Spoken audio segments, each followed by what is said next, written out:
Good morning, everybody. It is 10 o'clock Pacific time, so we're going to get started. People are still trickling in, but I just wanted to welcome you. I'm Brandon Laws. I appreciate you joining us for this 45-minute webinar on Alzheimer's and dementia in the workplace. Dementia impacts millions of people, including those in our workplaces and those that we support. So in the next 45 minutes, we're going to cover practical tools and insights to understand the impact on teams and families, identify early signs and current treatments, how to support caregivers, balancing work and life, and promoting brain health using resources from the Alzheimer's Association. Suzi has a ton of great materials, so we're going to get started. I'll cover a couple housekeeping items before I turn it over to Suzi. So as I mentioned, this is a 45-minute webinar, including Q&A. So I'll be monitoring the chat and the Q&A throughout the session. So if you have a question that comes to mind as Suzi is running through the material, pop it in the chat or the Q&A, and I'll be sure to monitor that. And of course, just keep engaging. The more engagement we get, the better the session will be, of course. A lot of you always ask, is the recording and slides available? Yes, absolutely. We're recording this now, and we'll be sure to follow up by tomorrow with the recording once I get that edited, along with the slides that you can share with your wider team or family members or friends. A lot of good material here. So let's do some quick introductions and then we'll get started. I'm Brandon Laws, the VP of Marketing and Product at Xenium. I also host our long-running podcast called Transform Your Workplace. So go check that out. We've got 560 episodes of just pure content that will help build a great workplace. So go check that out. And then Suzi, I'll let you introduce yourself. Thank you, Brandon. So I am Suzi Wear. I am the Managing Director of Learning and Development Services for Xenium. And I am also a volunteer community educator for the Alzheimer's Association. I specifically work for the local chapter here. It's in Lake Oswego, and we cover Oregon and Southwest Washington. Thanks for that. All right, let's get started. Great. Well, it's an honor to be here today talking about something really important, a topic that touches so many lives, Alzheimer's and dementia. And I choose to volunteer because I have a personal connection with Alzheimer's. My mother passed away about 1.5 years ago from Alzheimer's, and I provided care for her for about 6 years. So I know how that feels, and the emotional, mental, physical stress that can involve in caring for a loved one, also trying to balance your own personal and professional responsibilities. And it's interesting, once I started talking about this at work and with other people, I realized so many people were experiencing the same thing. A lot of people were providing care for aging parents or in-laws. Some people were concerned about their own health and because of genetics. And so I just felt like I've got to get more involved. And I want to give back. I want to share all of these great resources that the Alzheimer's Association provides that I didn't get a chance to tap into when I was kind of in the middle of caring for my mom. And I wish I would have known about it back then. So I'm going to share a lot of information with you today. I want to invite you to open up the chat window, and please feel free to ask questions along the way. We will have some time for Q&A, but if you have a burning question or something that you want to share, please feel free to do that in the chat. And between Brandon and I, we'll be watching that as well. Okay, so let's dive in.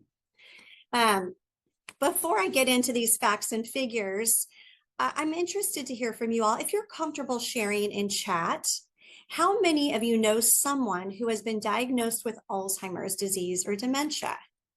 Does anybody know someone or is close to someone who's been diagnosed? Brandon, yeah. Okay. Oh, okay. Thanks, Lori. And we'll be talking about different types of dementia as well. Okay. So a lot of us have this shared connection to the disease. Yeah. And if you don't, kudos to you for getting involved and learning about this information, because at some point you may be affected, or you might be able to provide some information and support to someone who is directly impacted. So here are some stats. These come from the Alzheimer's Association's Disease Facts and Figures report. They provide an in-depth look at the latest statistics on Alzheimer's disease prevalence, mortality, caregiving, and cost of care. So we can start with the left. Over 7 million Americans are living with Alzheimer's currently. And that's up from 6 million the year prior. So we're speeding up. We're not slowing down. Also, you can see just to the right of that, nearly 12 million Americans provide unpaid care for people with Alzheimer's or dementia. So that's you and I who aren't working in healthcare fields, right? We have other jobs and responsibilities, but we are providing some level of care for loved ones who have Alzheimer's or dementia. You can see some other statistics here. 1 in 3 older adults dies with Alzheimer's or another dementia. And we'll talk about the biggest risk factor is being over the age of 65. So as we age, our risk for developing Alzheimer's or another form of dementia definitely increases. Deaths from Alzheimer's disease have increased 142%, but between 2000 and 2022, deaths from heart disease have decreased. So that's an interesting statistic. I mean, obviously, heart disease is a really important thing, and research is important there, but we can see there's some acceleration around deaths due to Alzheimer's. In 2025, Alzheimer's and other dementias will cost the nation $384 billion. And you can see by 2050, that's projected to go up to $1 trillion. This is a very expensive disease. When we think about all of the healthcare costs, just think about how many more assisted living memory care facilities have popped up over the last few years. So definitely an issue that has some financial impact.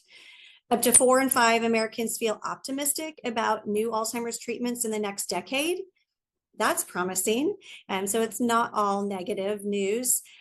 There is a lot of research happening, especially right now.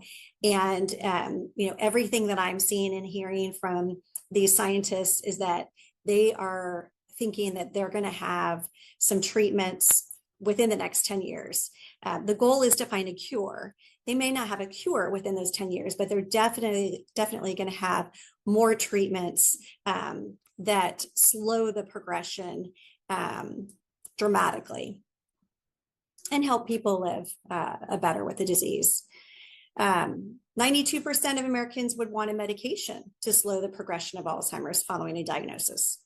Makes sense, right? If there's something that we can do about it and it's something that's safe, we would of course want that. And so a lot of money going into those investments as well. And then this last one is kind of small here. The lifetime risks for Alzheimer's at age 45 is 1 in 5 for women, 1 in 10 for men. So age 45 diagnosis would be considered early onset. It is less common than Alzheimer's that is diagnosed after the age of 65, but nonetheless, it is the case. And also in all cases, women are diagnosed more with Alzheimer's than men. And so that's an interesting area of study and research too. Think about hormones and menopause and how those might affect brain health and nerve cells. So a lot of good research being done, but we have some progress to make. So the Alzheimer's Association,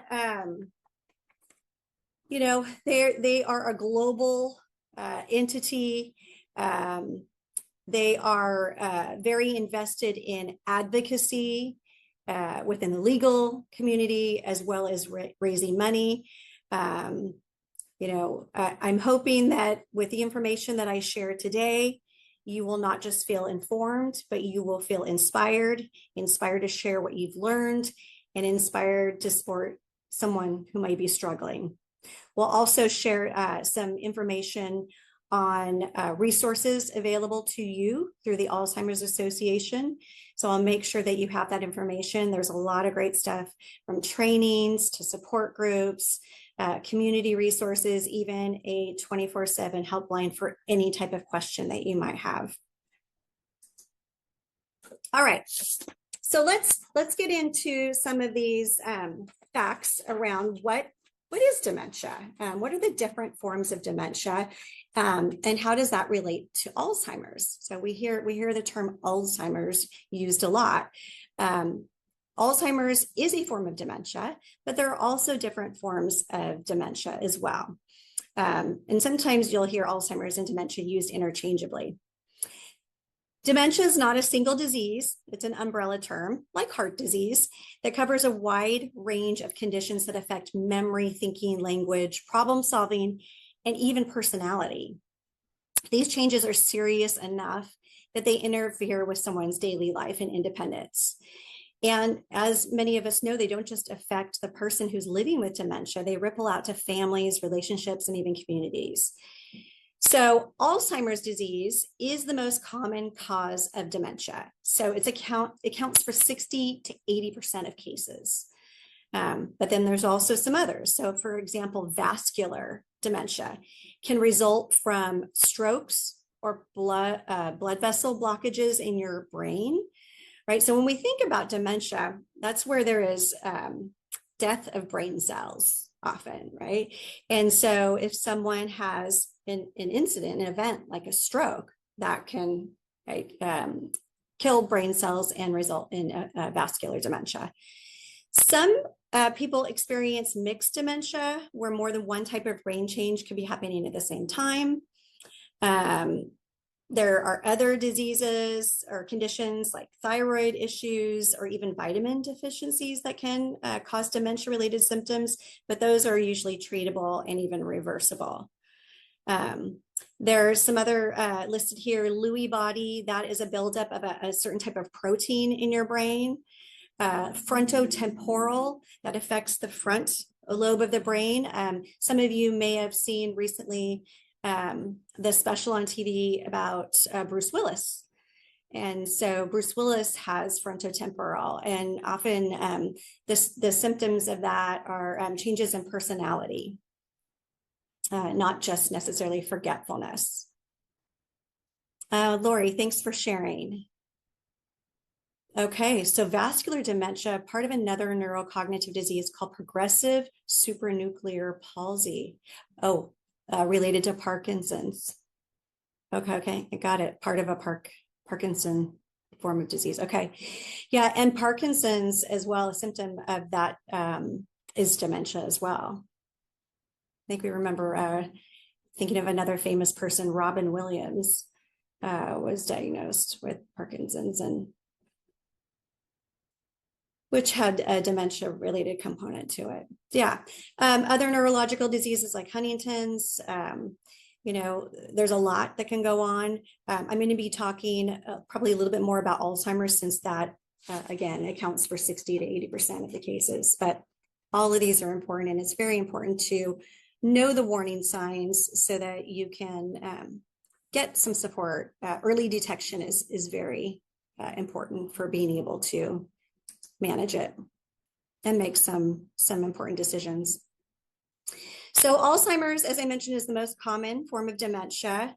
Age is the greatest known risk factor. There are other risk factors, genetics. Just because you have Alzheimer's in your family, though, does not mean that you're automatically going to get it.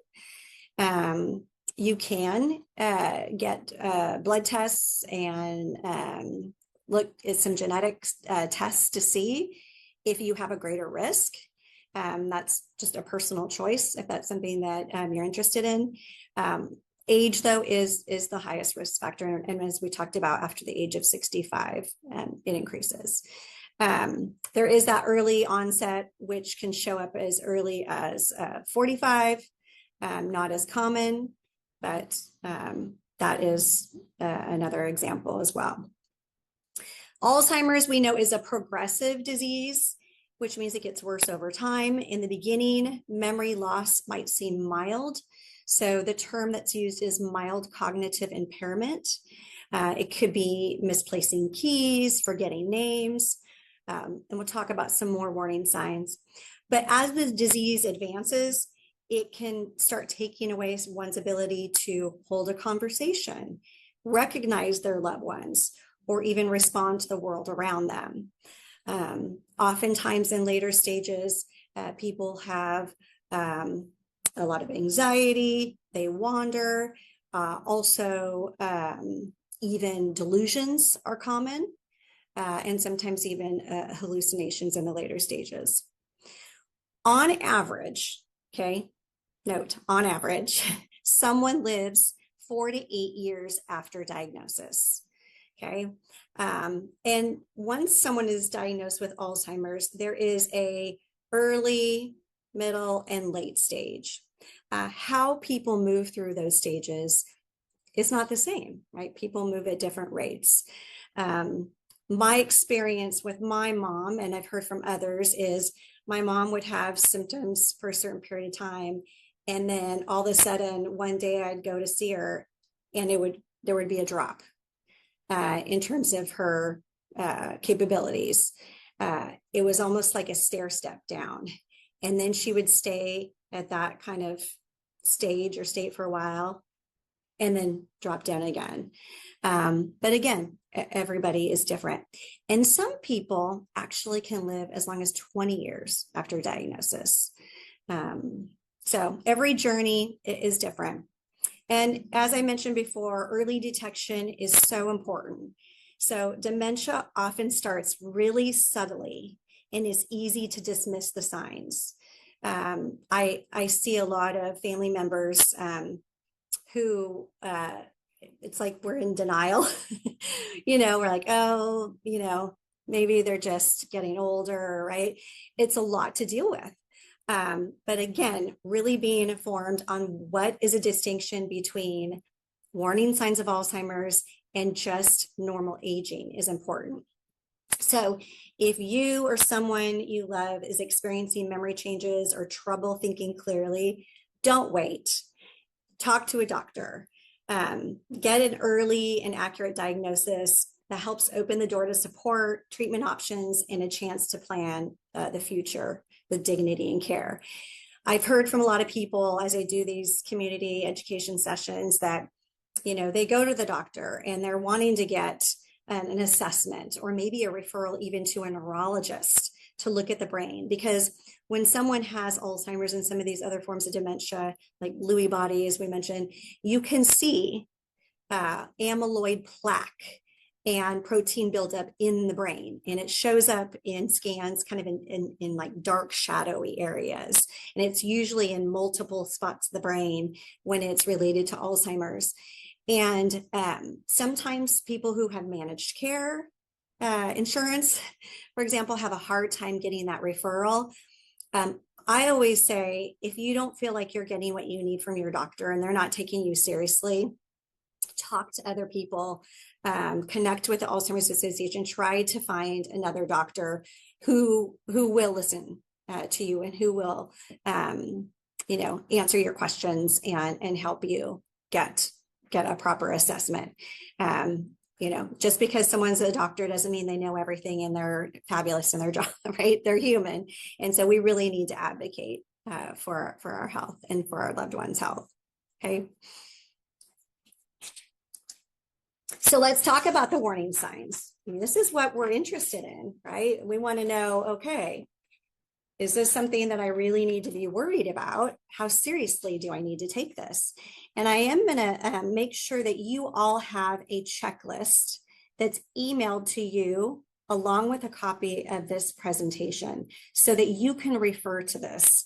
You may not need it now, but you may want to refer to it as time goes on. So there are 10 key warning signs and symptoms, and they can be subtle. And it's possible for individuals to experience one or more of these signs in varying degrees. It's not necessary for people to experience every sign in order for there to be concern, right? So even if it's one or two, if it is a pattern and it's something that is not typical, then that's something to look into, okay? So let's talk about these 10. The first is memory loss that disrupts daily life. So one of the most common signs of Alzheimer's, especially in this early stage, is forgetting recently learned information. So think of our short-term memory.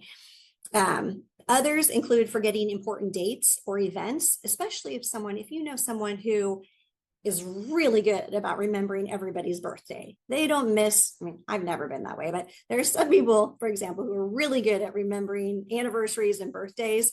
And all of a sudden you're seeing a change, and they're not remembering these things. Another thing is asking for the same information over and over. So some of you who have family members who have even mild cognitive impairment, you probably have seen this, where they are asking you the same question over and over again, or telling you the same story over and over again. You're like, yeah, mom, we just talked about that, or you just asked me that 30 seconds ago. Okay, that's definitely a sign. An increasing need to rely on aids to remember things like reminders and calendars and so forth, when again, that wasn't typical for the person. It could be, we'll talk about some other things, but that's kind of an example of memory loss that can disrupt daily lives. If we sometimes forget names or appointments, but we remember them later, that's often normal, right? Especially as we age, our memory is not going to be as sharp as it was when we were in our 20s or 30s, right? So if we very occasionally forget a name or appointment, but we do remember it later, that may not be as concerning. The next one is challenges in planning or solving problems.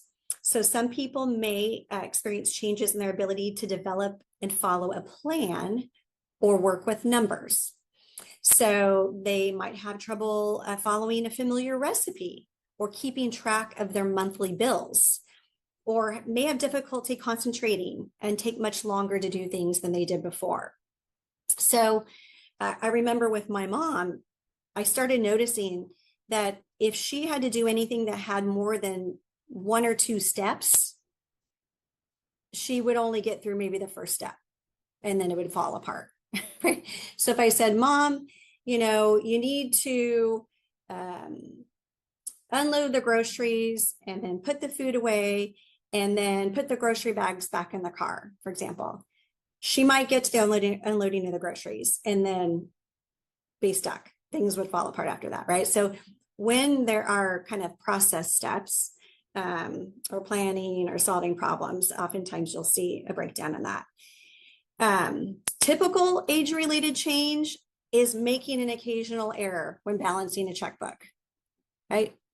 We all do that. We are not, perfect with attention to detail all the time. We might make an occasional error, but if someone is starting to develop a pattern of maybe not paying their bills on time or paying the same bill twice, right? That could be a concern. The third is difficulty completing familiar tasks.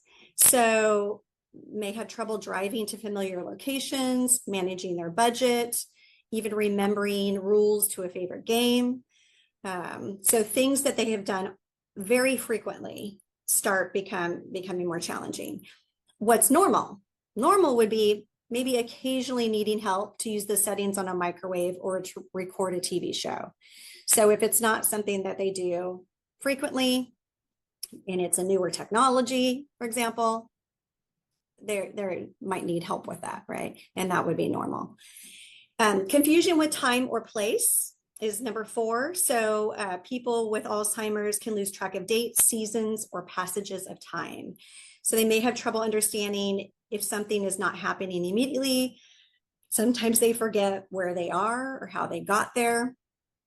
Typical age-related change would be getting confused about the day of the week, but figuring it out later. Okay.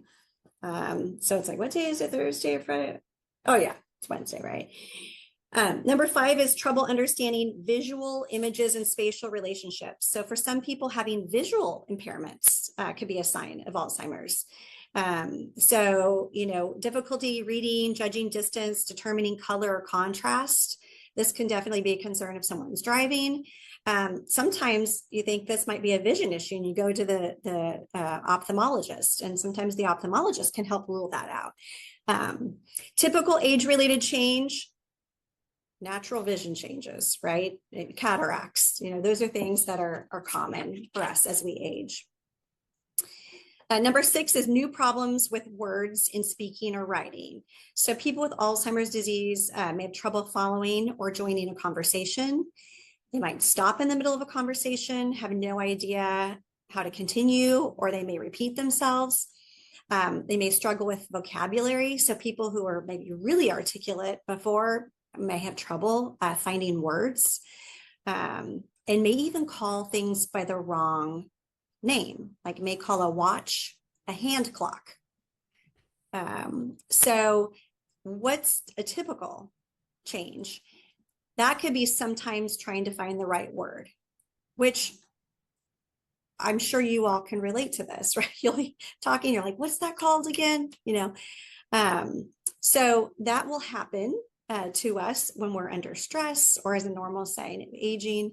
But if it becomes more frequent and serious, and you're seeing some of these other signs and conversations, that would be something to look into. The next one, number 7, is misplacing things and losing the ability to retrace steps. So how many of you lose your keys or you misplace your phone from time to time, right? That doesn't mean you have dementia, okay? What the difference is that if someone is putting things in unusual places, or if they are losing them and then they don't have the ability to retrace their steps and remember where they left them, that's a concern, right? So when we naturally, maybe I'm running around the house and I run to my bedroom to grab something and I set my phone down. And then I go to leave the house and I look at my bag and I'm like, oh, where's my phone? I can go retrace my steps. Oh, where was I just last? I was in the bedroom and I see my phone. I'm like, oh yeah, there's my phone. Someone with dementia, if they made their way back and they saw their phone in the bedroom, they would be like, this makes no sense. Why is this phone here? Sometimes they may even start getting paranoid or anxious, like, who's hiding my phone from me, right? Or who's been in here or taking my stuff? That's something that happens a lot, especially with progression. The 8th one is decreased or poor judgment. So people with Alzheimer's might experience changes in judgment or decision making. So they might use poor judgment when dealing with money, like start giving large amounts of money away to people. This is that risk with like cyber security and so forth, and scams. So obviously not thinking logically and practically about how they're making decisions. It could even be related to hygiene. So someone who was really, conscientious about their appearance, that might start slipping as well. Withdrawal from work or social activities is number 9. So a person with Alzheimer's may start to remove themselves from their hobbies, social activities. They may have trouble, keeping up with favorite sports, their sports team, or remembering how to complete a favorite hobby. They might avoid being social, because if you're starting to have a hard time following conversations or losing words, it can make you feel very self-conscious in those early stages. And so sometimes people start kind of withdrawing a little bit. So a normal age-related change would be sometimes feeling weary of work, family, or social obligations, right? Where you maybe just need some downtime, or you just don't feel like being around people because you're tired or you've used up all your extroverted energy at work. And then lastly, changes in mood and personality. So the mood and personalities of people with Alzheimer's can change. They may become confused, suspicious, depressed, fearful, or anxious. I see anxiety a lot, anxiety and agitation. These often progress with the disease. They might get more upset easily. And so a typical age-related change might be developing very specific ways of doing things and becoming irritable when routine is disrupted, right? So, the longer we get set in our ways, or maybe we don't have a lot of change going on, and then all of a sudden there's a change, or, right now we have my mother-in-law is staying with us because she had a leak in her freezer, which flooded her kitchen floor. And so just going from her comfortable home that she's used to our house was just really disruptive, the change for her. She doesn't have dementia or Alzheimer's, but as we age, we get more comfortable and secure with that predictability. Okay. Any questions? We do have a question that came in, an anonymous question. It's a good one too. How frequently after telling a story would it be considered telling the same story over and over again?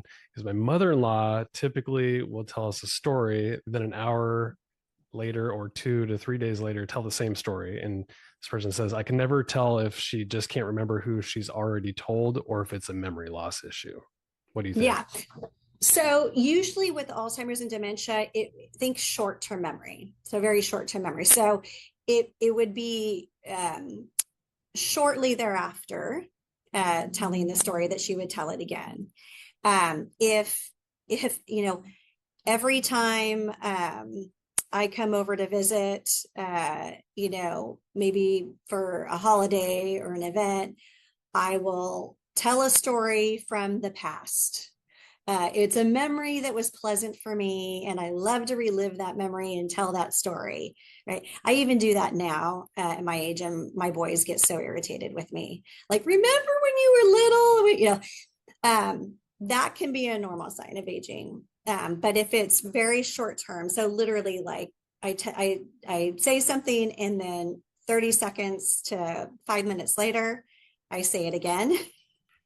And maybe that happens multiple times. That would definitely be a concern. So see if you can differentiate whether or not it's kind of this repeating because of loss of short-term memory, or just kind of reliving a pleasant memory, sharing a pleasant memory.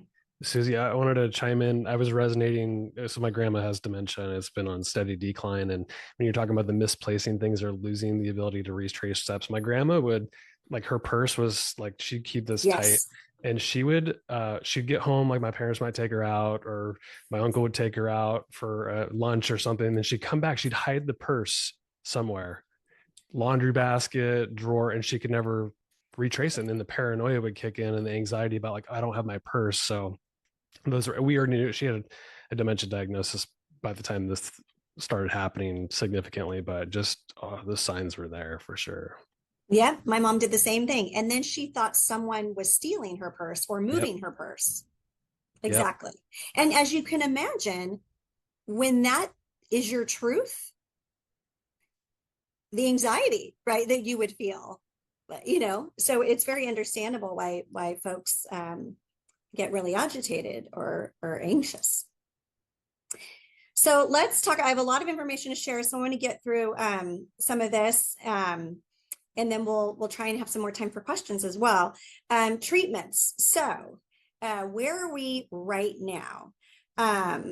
For the first time, we are seeing some treatments that can do more than manage symptoms. So there's no cure, but there are drugs that have been FDA approved that help treat symptoms. So for example, we talked about anxiety or agitation, sometimes sleep disorders. So there are medications that can be used to treat those symptoms.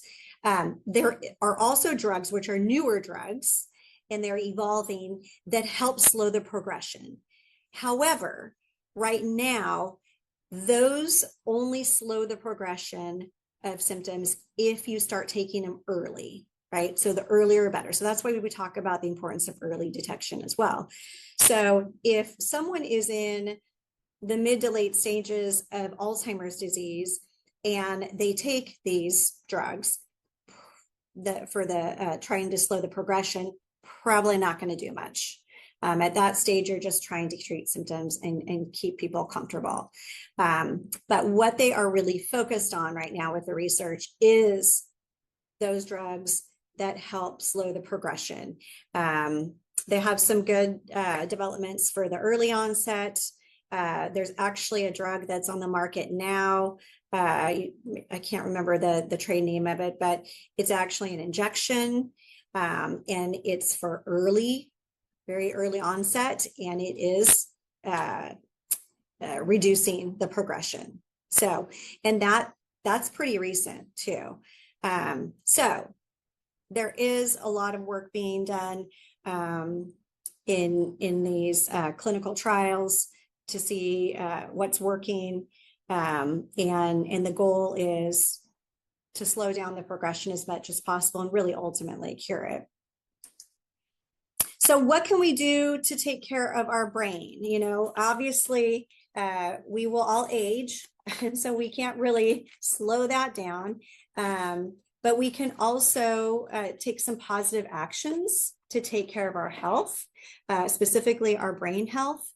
And so this is the US Pointer study that shows that a program combining exercise, nutrition, and cognitive engagement and health monitoring can meaningfully protect your brain health.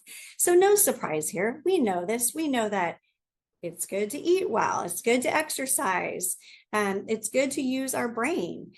So think about things learning. Like learning is so important. Reading, learning a new language is one of those things that's seen as really helpful for brain health and slowing down dementia, the risk of dementia. Health monitoring, right? Participating in your wellness checkups, preventative care exams, the nutrition aspects, the diets that the Alzheimer's Association, based on this study, recommends are like the Mediterranean or the DASH diet. So it's all about lean protein, clean food, right? Processed foods are a concern, and there is a connection. There's this gut-brain connection. And so, you know, inflammation and other problems that are arising out of diets that consist of a lot of processed foods or preservatives are not helpful for the brain as well as other systems in our body. So here are some healthy habits. Again, probably not big surprises for many of you. Many of these habits have ripple effects on others. So like, for example, exercise can help us sleep better, and it can also help control diabetes and blood pressure. Okay. More habits on this list, the better. So what's good for the heart is good for the brain. These 10 healthy habits for your brain: eating right, getting moving, reducing the risk of heart disease, stroke, and some cancers are all super important. So the first one is control your blood pressure here. And hypertension and diabetes does impact the brain. So it's important for people to monitor both and work with a healthcare provider to keep them under control. Some medications may be helpful if needed. Other healthy habits like eating healthy, being physically active, and getting quality sleep are super important too. And then managing diabetes, we're talking about type 2. So type 2 is the preventative diabetes that is based on diet and lifestyle. So again, exercise and healthier eatings, watching sugar, is super important. Getting moving. And it doesn't have to be anything extreme, just moving your body, walking even 30 minutes a day, or, a few times a week. Any physical activity is better than none. And if you can find things that you enjoy doing that involve movement, then a lot of times that makes those habits easier to establish. We talked about eating right and the Mediterranean diet, the DASH diet. There's something called the MIND diet, MIND diet. They're really focused on eating lower fat, less processed foods, more vegetables and lean proteins. So, looking into some of those diets and, looking at, you can go online and get like free meal plans. I've done that just to get some ideas. The easier you can make it for yourself, the more likely you are to stay with it. Maintaining a healthier weight, obviously that's important for cardiovascular and brain health.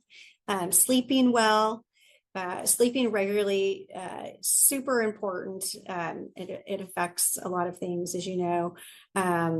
If you are at risk or have signs of sleep apnea, that's another important thing that should be looked into, as it can affect a lot of our systems in our body as well.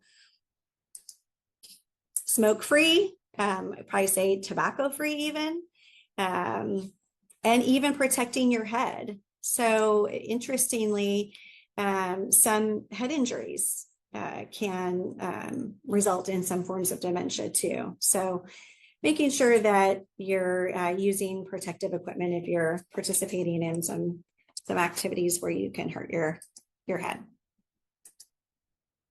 I mentioned before learning. So learning and education is super important for our cognitive health. So, looking at ways to work different areas of your brain, from the logical side to the more creative, spatial thinking side of your brain. So, if you are working full time, you probably have some of this built in to the work you do, but maybe there's also, if you're looking for a hobby, something new you can try that would also be healthy for your brain. So the evidence around brain health risk factors is continuously evolving. So because of this, the Alzheimer's Association is continually monitoring evidence and drawing conclusions based on published studies and reports. So right now, these are the 10 areas that have the strongest level of evidence. And so that's why they are coining them as the 10 healthy habits. Okay, you can learn more about these healthy habits at ALZ, so alz.org, alz.org/healthy habits. And for now, you may think, what can I do? Right? What's one thing I can do that would promote good brain health for me? Maybe something that I've kind of fallen off the wagon and I want to get back on. And start easy, pick one, because as we talked about earlier, some of them have a ripple effect on the others. So a lot of times when we exercise, we talked about we want to we sleep better, or also when we exercise over a period of time, we start looking and feeling good. And so then we pay more attention to what we're eating. We want to eat healthy. Okay. So we're going to wrap up by talking about an aging workforce. We know that a lot of folks are providing care, and a lot of people in the workplace or the workforce itself may be directly affected by Alzheimer's themselves. They may start having some memory loss. So it's really important to know how you can get support when you need it. So we know we're actually about 12 million Americans are providing unpaid care for people with Alzheimer's and dementia. 6 in 10 caregivers were employed in the past year. These individuals worked an average of 35 hours a week while caregiving. 18% of caregivers went from full-time to part-time or had to cut back their hours at work to keep up with the care of their loved ones. And 9% of caregivers felt like they had to give up work entirely. So how can you look into support or resources? So the first thing is just talk with your HR person. Make sure you understand all the benefits and rights that are available to you and your employees. So we've got paid leave Oregon, we have family medical leave, you may even have a short-term disability policy or flexible work arrangements. Communicate openly with your supervisor or manager. You may qualify for these leaves, or even if it's you that's experiencing some health issues, qualify for an accommodation under the ADA. And many employers have employee assistance programs. So there are a lot of resources in addition to the Alzheimer's Association through these programs. This is a quote from someone who did get support at work, and it meant a lot. I'll never forget the moment or minutes before my first board meeting as a new CEO when my mom, who was living with Lewy body dementia, called me sobbing. She was convinced my son had died in a plane crash. Her fear was so real and raw. I had to steady my voice, reassure her, and sometimes shift gears to lead a room full of board members. I made it through, but only because I knew I wasn't alone. My colleagues understood and they supported me. So sometimes people are afraid to be vulnerable and share what's going on with them outside of work. They're worried, like, am I going to be viewed as not capable or not contributing enough or as much as I have in the past? Hopefully you do have an employer who, does the right thing and also cares. If you are a leader, this is a way that you can really provide value for people, is creating a safe space for them to be honest with you about what they're dealing with, and then providing support by connecting them to resources. Here are some resources available through the Alzheimer's Association. I'm going to go ahead and make sure you get these in the handouts that we email, but the 24/7 helpline is a no-brainer. You can call that. There are master's level professionals on the other side of that phone, and they will answer any question you have. If you're seeing signs in a family member of dementia and you don't know how to approach that family member with a conversation, or maybe you've tried and you don't know how to get that family member to go to the doctor to get assessed, you can get coaching and support from someone. Any question about local resources available to you can be available through that, or they can hook you up with local resources. There's also other education programs, personalized apps that are available on the Alzheimer's Association, like the My Alz Journey. And there are other ways to get involved with the Alzheimer's Association, like the Walk to End Alzheimer's, individual fundraising. And so check out the website, the alz.org website, when you have some time, right? Versus when you're feeling stressed and overwhelmed with a situation. When you have time now, look at it and see what all is available to you so you know how to access it when you need it. Okay, so I know we've ran out of time here, but I am willing to stay on and answer any questions. If you need to pop off, please feel free to do so. I appreciate you for taking the time to sit in and listen, and I hope you learned something that will help you. Looks like we don't have any questions that are in the queue. So we'll make sure to follow up with the slides, the recording, the handout that Suzi mentioned. And if there are any questions that come up as you look at the material or want to learn more, just reply to the email. I'll make sure that Suzi gets out. I'll make sure she's CC'd on it. So, but thank you for Suzi walking us through all that. A lot of very good information that could help us as individuals, but also our people that we might support in our workplace. Yeah, the last thing I just want to say is, as someone who's gone through this, caring for someone, there are a lot of emotions that come up. You're stressed, you're trying to manage your time, but you're also, experiencing a loss of the loved one that you knew. And it requires a lot of patience. And you can get really annoyed and really irritable. And then you start shaming yourself for feeling that way. And so getting support and just talking to other people who are going through the same thing, that alone is helpful. So I would encourage you to reach out, at least to the Alzheimer's Association, or if anybody wants to reach out to me, I am happy to talk with you directly and provide any kind of support. Thanks so much, Suzi. And thank you for everybody for joining. Have an amazing day. We'll follow up with the resources soon. Thank you. Have a great day.